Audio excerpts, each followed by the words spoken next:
In Jeremiah 31:1, the Lord says, "The people surviving the sword found grace in the wilderness where I gave Israel rest." Here are God's people, battered, bruised, facing exile and destruction, and yet God promises grace, his chen, his favor, in the most unlikely of places, the wilderness. Wilderness isn't a comfortable place. It's not where any of us want to be. But if you've ever been there, whether through heartbreak or loss or failure, you know it can strip away all the distractions. And that's where God shows up. Like a surgeon with a scalpel, he goes deep to heal the wounds we might not even realize we have. And yeah, it's painful, but God doesn't cut to hurt. He cuts to heal, to restore. He wants to bring new life, new growth, new joy.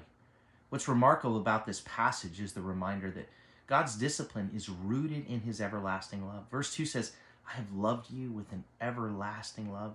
Therefore, I have drawn you with chesed, with loving kindness." Even when we're in the darkest valley, when it feels like God's love is far away, in a moment that it feels like the Lord, he must be our enemy. In that moment, when they might be wondering, does God hate me? Why would he allow this? Why would he do this? In that moment, the Lord reassures his people, "I love you. I've always loved you with an everlasting love." And God's plan doesn't just stop at comfort. He promises restoration and joy that come after the season of pain. God says, again, "I will build you and you will be rebuilt, O Virgin Israel," in verse 4, right? He takes what was broken and defiled and ruined and makes it new. That's his specialty. Turning mourning into joy, turning sorrow into dancing, ruins into a fruitful garden.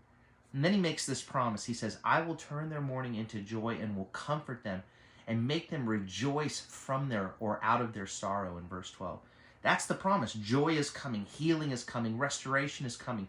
But it requires us to trust him through the process, even when we can't see the outcome.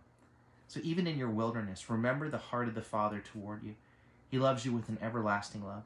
Whatever you're going through, whether it's a personal struggle, a season of uncertainty, or a heavy burden, trust that God is working. Ask him to show you his chen, his grace right in the middle of it.